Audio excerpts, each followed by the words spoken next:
त्वामाश्रितानां न विपन्नराणां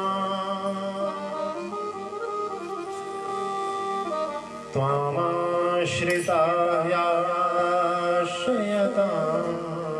प्रयान्ति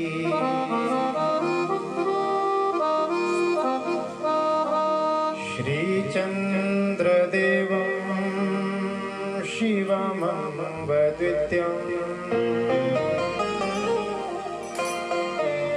भस्मावलिप्तं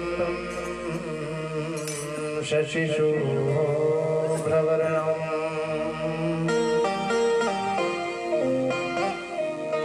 पद्मासनस्थं सुखदां यतीन्द्रम् वाकाय चित्ते सततं भजेऽहम्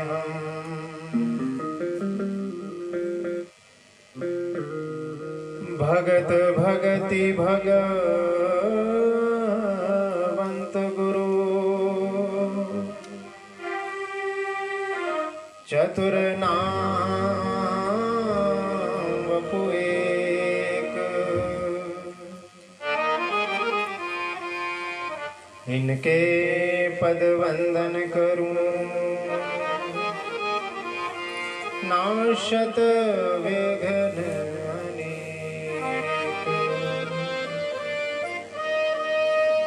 ओ आइए हनुमंत जी विराजिए कथा कहूं मति अनुसार प्रेम से गादे बैठो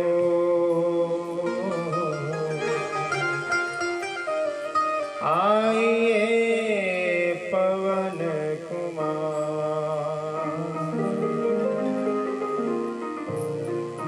वृंदावन बिहारी लाल की बोले सद्गुरुदेव भगवान की जय।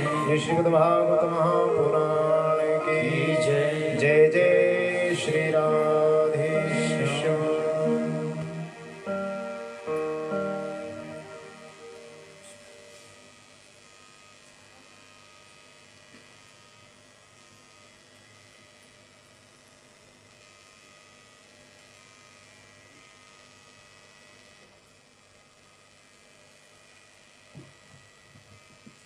जीवन रस सार सिंधु सरोवर सुमद्भूत पंकज कमल अद्वितीय मूर्ति निखिल जगन्यंता शारंग पाणी पुण्य श्लोक शिखामणि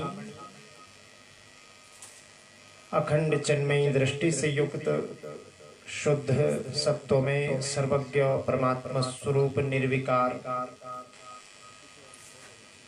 आदि पुरुष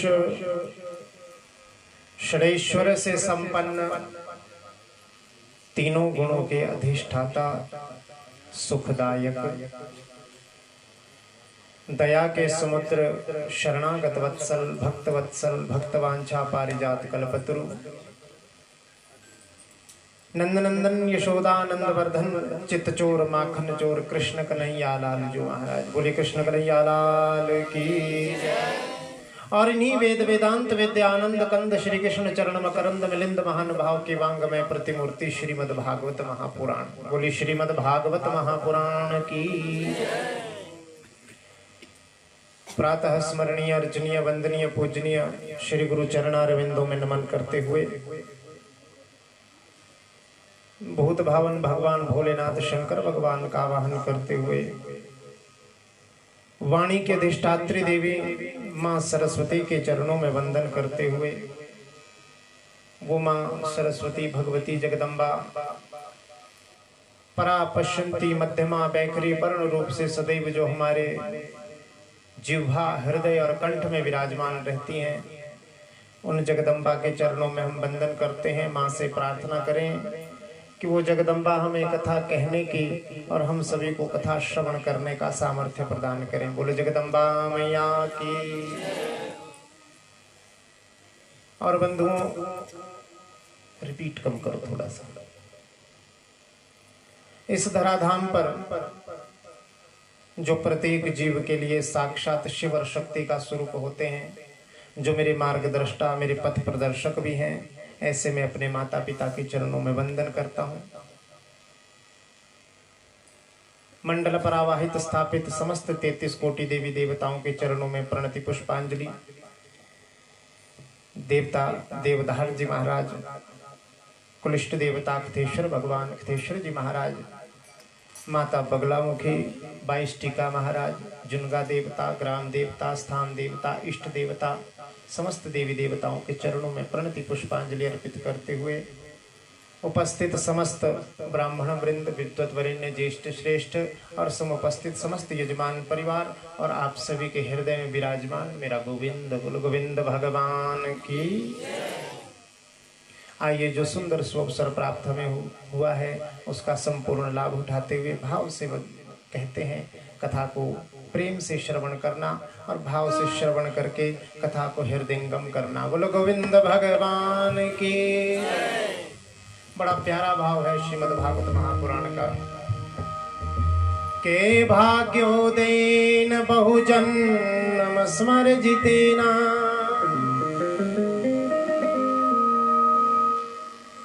सत्संगमं च लभते पुरुषो यदा वै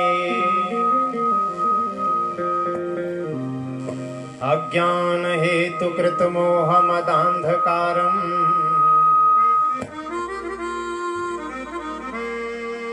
नाशम विदाहि ततो उदयते विवेका। एक जन्म का नहीं, जब अनंत जन्मों के पुण्य का उदय होता है तब जाकर कहीं ऐसा सुंदर सुअवसर हम सभी को प्राप्त होता है। मैंने कल भी कहा बंधुओं, मैंने कल के सत्र में आपको ये समझा दिया कि कैसे हम सभी का, आप सभी का, समस्त ग्रामवासियों का भाग्य उदय हुआ है। अधिक न कहते हुए बस इतना कहूंगा कि जब हृदय में परमात्मा विराजमान हो जाए और जब हृदयस्थ प्रभु प्रकट हो जाए, विराजमान हो जाए, अवरुद्ध हो जाए, तो ऐसी कौन सी वस्तु है जो जीव को अप्राप्य हो सकती है। बोलो गोविंद भगवान की। के भगति सुतंत्र सकल सुख खानी बिनु सत्संग ना पावहि प्राणी। भगवान की जो भक्ति है ना, कल मैंने आपको बताया, जिस भक्ति का कष्ट दूर करने के लिए नारद जी महाराज ने सनकादि ऋषियों से भागवत कथा सुन रहे हैं। तो ये जो भक्ति है ना भगवान के, ये समस्त सुखों को देने वाली है। लेकिन यदि हम सोचें कि रास्ते में ऐसे ही चलते फिरते हम सबको भक्ति मिल जाएगी, भक्ति प्राप्त हो जाएगी, तो ऐसे नहीं होगा। हर कार्य का कोई नियम होता है। किसी न किसी कार्य को प्रारंभ करना, उस कार्य को करने का कोई नियम होता है, उसको शुरू करने की कोई विधा होती है।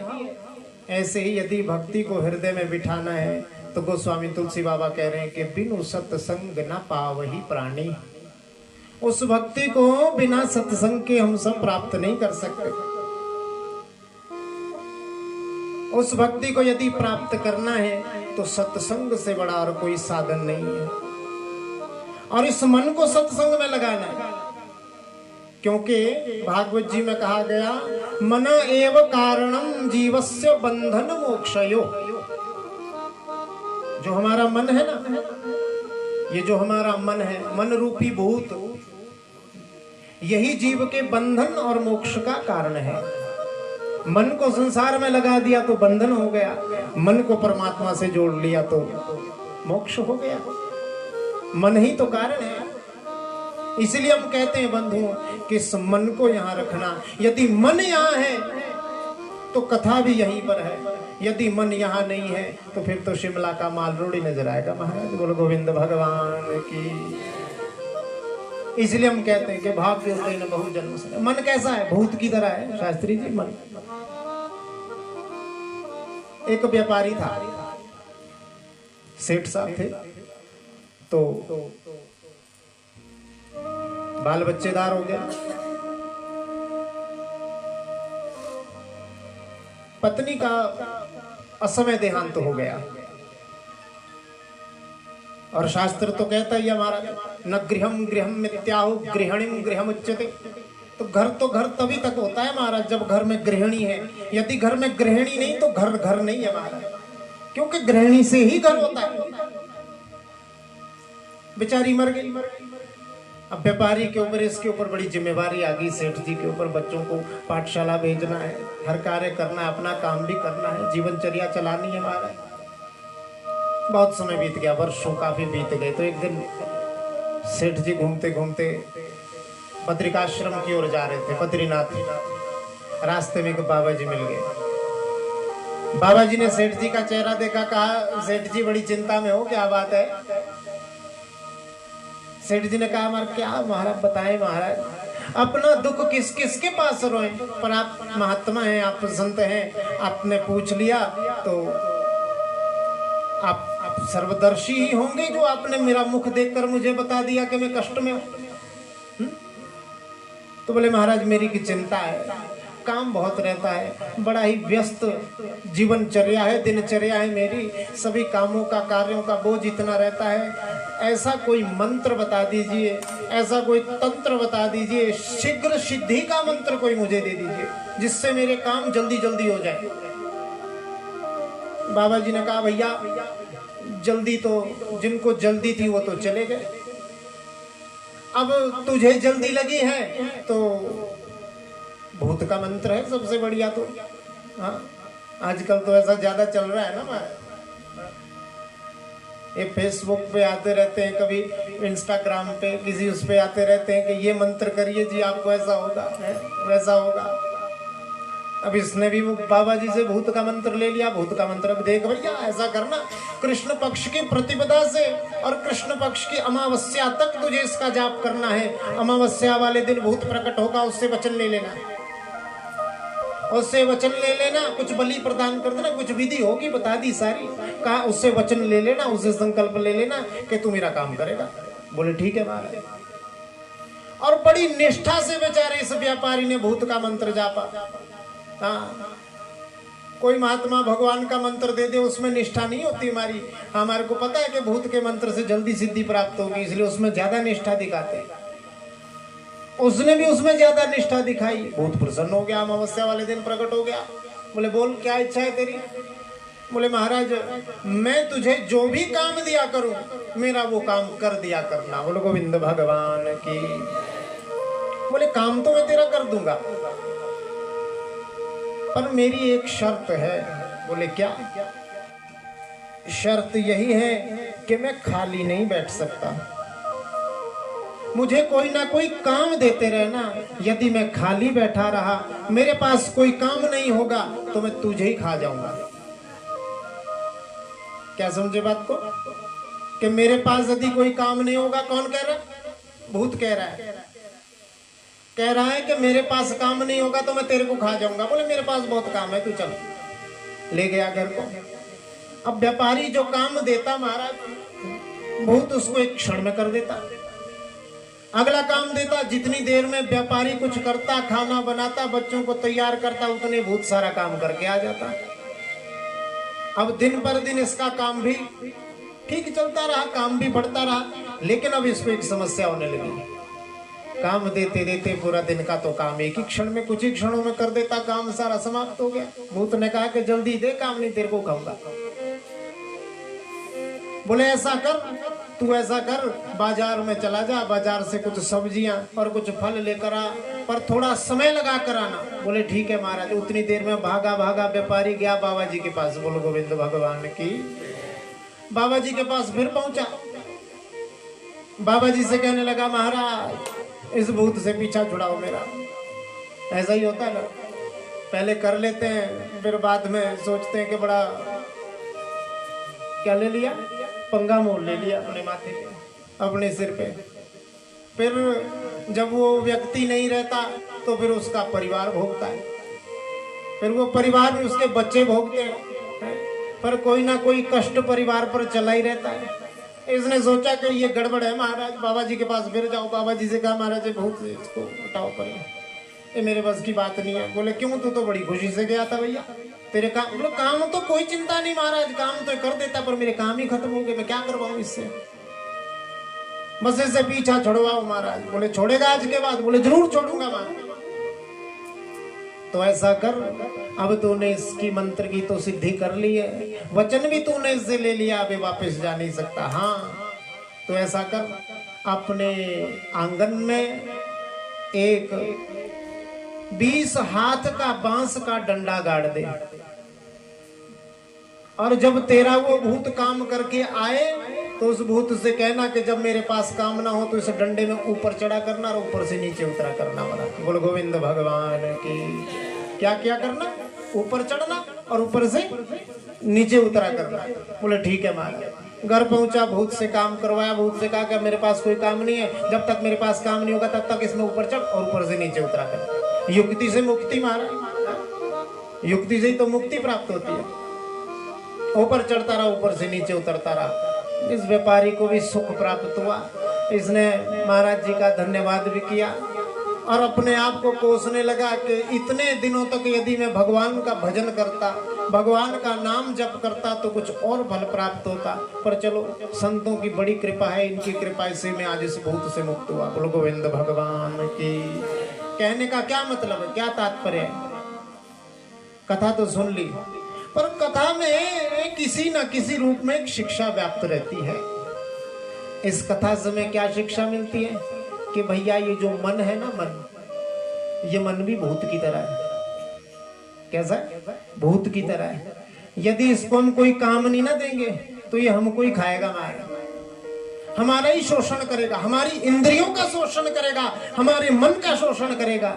यदि इस मन को काम देना है तो काम तो भगवत नाम से बढ़िया और कोई काम हो ही नहीं सकता महाराज। बोलो गोविंद भगवान की। इसलिए हम कहते हैं बंधु, हमारा भाग्य का उदय हुआ है। शास्त्र कह रहा है, भागवत कह रहा है, अन्य पुराण भी कह रहे हैं कि भैया 84 लाख योनियां भुगतने के बाद, कितनी? 84 लाख। बोलने में कितना टाइम लगता है? 84 लाख। इतनी योनियों को भुगतने के बाद, इतनी योनियों में जन्म लेने के बाद हमको मनुष्य जन्म प्राप्त हुआ। सुन रखा है कितनी योनियां? 84 लाख। अब उंगली पे गिनना, क्योंकि हिसाब में, मैथमेटिक्स में मैं बड़ा कमजोर रहा हूं। भाई जी यहाँ बैठे, इनको पता है। 2 और 2 6 भी होते हैं मेरे से, तो आपने गिनना। पद्म पुराण कह रहा है के जल जानव लक्षाणी, के जल जानव लक्षाणी स्थावरः लक्ष विंशति, कृमयो रुद्र संख्यका पक्षिणां 10 लक्षणम्, 30 लक्षाणि पशवा 4 लक्षाणि मानवा। पद्म पुराण कह रहा है, पद्म पुराण में कह दिया कि भैया 9 लाख प्रकार के जलचर जीव हैं। कितने? 9 लाख। मैं गिनता रहूंगा, आपने जोड़ के बताते रहना, ठीक है? सुस्ती हटाओ, जयकारा लगाओ। बोलो गोविंद भगवान की। लग रहा है हमारा धारों की धार में कथा हो रही है। मुझे धारों की धार याद रह रहा है। चौरी जुपड़, बड़ा आनंद आ गया, क्या बात है। हाँ, 9 लाख प्रकार के जलचर जीव हैं जो जल में रहते हैं, और 11 लाख प्रकार के कीड़े, कृमि। कितने हुए? 30 20। हाँ ठीक है। 10 लाख प्रकार के पक्षी उड़ने वाले आकाश में। कितने हुए? 20 लाख प्रकार की पशु योनियां, चौपाया जीव। कितने हुए? 50। पक्की बात है? 60 तो नहीं हुए, 50 ही हुए ना। और 30 लाख प्रकार के स्थावर जंतु हैं जो एक स्थान से दूसरे स्थान को नहीं जा सकते। पेड़ पौधे, वृक्ष, झाड़ियां, बूटियां, जड़ी बूटियां। कितनी हो गई? 80। अब कितनी रहती हैं? 4।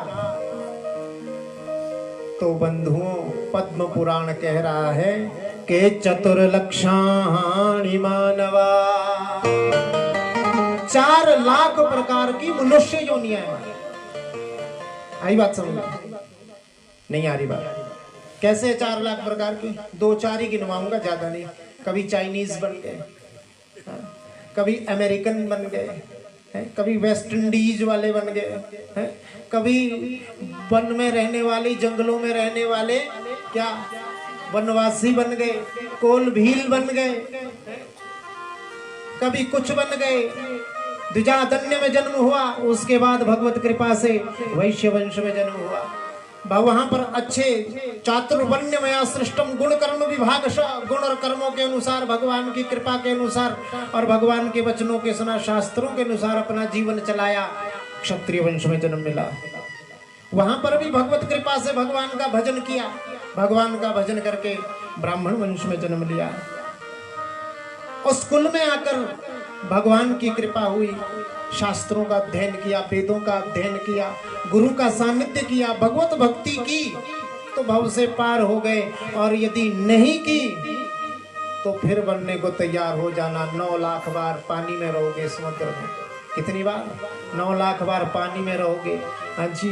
उन 11 लाख बार कीड़े बनोगे, हैं? 10 लाख बार पक्षी बनोगे, 20 लाख बार पशु बनोगे, 30 लाख बार पेड़ पौधे बनोगे। उसमें भी बंधुओं 4 लाख मनुष्य योनियों में भटकने के बाद फिर नीचे से ऊपर की ओर चल के भगवत कृपा से ऐसे वंश में जन्म मिला जहां पर भजन किया, साधन किया, उत्तमता से प्राप्ति की, और फिर जाकर कहीं ये जन्म सार्थक हो पाएगा। बोलो गोविंद भगवान की। क्योंकि बंधुओं जो आकाश का, जो स्वर्ग का कल्प वृक्ष है ना, वो सब कुछ दे सकता है। उस वृक्ष के नीचे बैठकर आप जो मांगो संसार की हर वस्तु प्राप्त हो जाएगी। चिंतामणि लोक सुखम, एक चिंतामणि होती है, वो मणि आपको मिल गई, आप जो चिंता करोगे, जो सोचोगे वो प्राप्त हो जाएगा। कामधेनु नाम की गौ माता, उससे जो आप मांगोगे सब कुछ प्रदान करेगी, सांसारिक सुख। लेकिन सत्संग एकमात्र और एकमात्र ऐसा साधन है, सताम ही संगा सकलम प्रसूते। बोलो गोविंद भगवान की। सब कुछ दे सकता है तो केवल और केवल सत्संग है।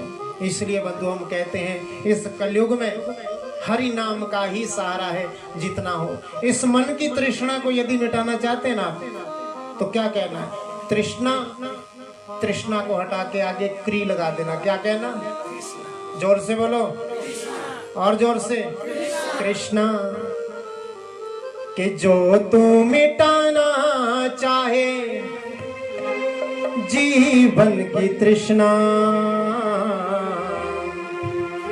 जो तू मिटाना चाहे जीवन की तृष्णा, सुबह शाम बोल बंदे कृष्ण कृष्ण कृष्णा। सुबह शाम बोल बंदे कृष्ण कृष्ण कृष्णा। जो तू मिटाना चाहे जीवन की तृष्णा, जो तू मिटाना चाहे जीवन की तृष्णा, सुबह शाम बोल बंदे कृष्ण कृष्ण कृष्णा। सुबह शाम बोल बंदे कृष्ण कृष्ण कृष्णा। पाँव के साथ।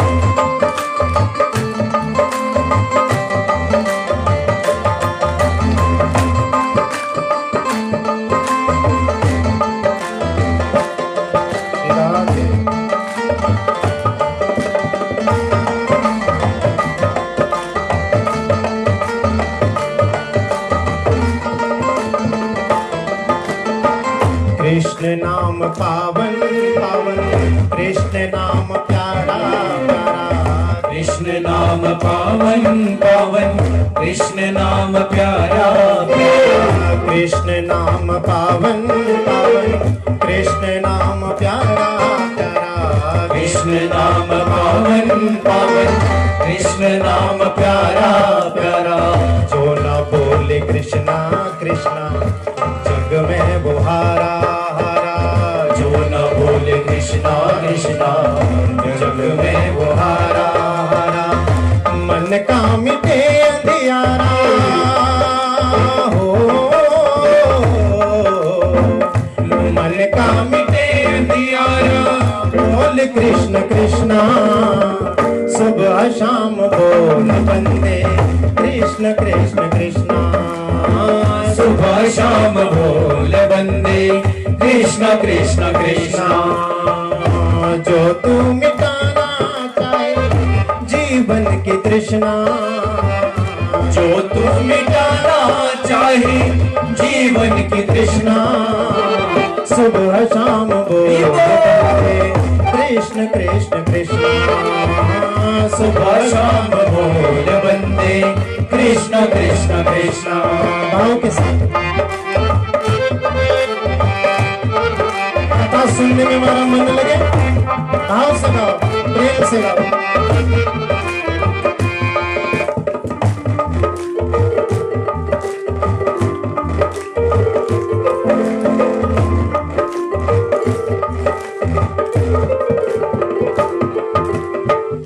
जिसको मिले ना पीड़ा सुख का मरम क्या जाने, जिसको मिली ना पीड़ा सुख का मरम क्या जाने, जिसको मिली ना पीड़ा सुख का मरम क्या जाने, जिसको मिली ना पीड़ा सुख का मरम क्या जाने, जो न ध्याए कृष्णा कृष्णा नित का धर्म क्या जाने, जो न ध्याए कृष्णा कृष्णा नित का धर्म क्या जाने, चाहे अगर उजियारा बोल कृष्ण कृष्णा, चाहे अगर उजियारा बोल कृष्ण कृष्णा, सुबह शाम बोल बंदे कृष्ण कृष्ण कृष्णा, सुबह शाम बोल बंदे कृष्ण कृष्ण कृष्णा, जो तू मिटाना चाहे जीवन की तृष्णा, जो तू मिटाना चाहे जीवन की तृष्णा, सुबह शाम बोल कृष्ण कृष्ण कृष्णा, सुबह शाम बोल बंदे कृष्ण कृष्ण कृष्णा, सुबह शाम बोल बंदे कृष्ण कृष्ण कृष्णा। बोलो कृष्ण बलदेव की इसलिए सुबह शाम दिन रात सोने से पहले जागने के बाद कृष्ण कृष्ण कहना, कलयुग केवल नाम आधारा, सुमिर सुमिर नर उतरहि पारा। नैमिषारण्य के परम पावन तीर्थ पर शौनकादि 88,000 ऋषियों को श्रीमद् भागवत महापुराण की परम पावनी सुंदर कथा का श्रवण करवा रहे हैं सूत जी भगवान। कल की कथा सत्संग का अनुपम भाव हमने श्रवण किया। कल की कथा में हमने श्रवण किया श्रीमद् भागवत महात्म्य क्यों, भागवत का महात्म्य कहां से लिया गया, क्यों श्रवण की जाती है, और आज श्रवण करवाया है जब शौनकादि 88,000 ऋषियों ने सूत जी से प्रश्न पूछे हैं, और भक्ति महारानी का कष्ट दूर करने के लिए नारद जी ने प्रश्न पूछे हैं सनक सनंदन सनातन और सनत कुमार 4 ऋषियों से। हर प्रकार से कथा श्रवण के लिए भक्ति महारानी भी प्रकट हुई कथा के मध्य में। पूछा कहां बैठूं, सनकादि ऋषियों ने कहा भक्तों के हृदय में जाकर बैठो। ज्ञान वैराग्य का कष्ट दूर करने के लिए सनकादि कथा सुना रहे हैं। नारद जी महाराज प्रश्न कर रहे हैं। नारद जी महाराज ने पूछा कि सप्ताह यज्ञेन कथामयेन के विशुद्धन्ति वदतु मह्यम्। सनकादियों से पूछा प्रभु कि सप्ताह की इस कथा को कौन कौन श्रवण करके शुद्ध हुए, कैसे कैसे पापियों को मुक्ति मिलती। मैंने कल बताया ना आपको कि ये मानवा पाप कृतास्तु सर्वदा दुराचार रता विमार्गगा क्रोधाग्नि दग्धा कुटलाश्च कामिना सप्ताह यज्ञेन कलोपनन्ति थे। इस प्रकार से कह रहे हैं। तो सनकादि ऋषि ने बड़ी प्यारी कथा सुनाई। मैंने कल की कथा में आपसे कहा कि तुंगभद्रा नदी के तट पर आत्मदेव नाम के एक ब्राह्मण रहते थे। कौन रहते थे? आत्मदेव नाम के एक ब्राह्मण रहते थे। भागवत में लिखा है उनके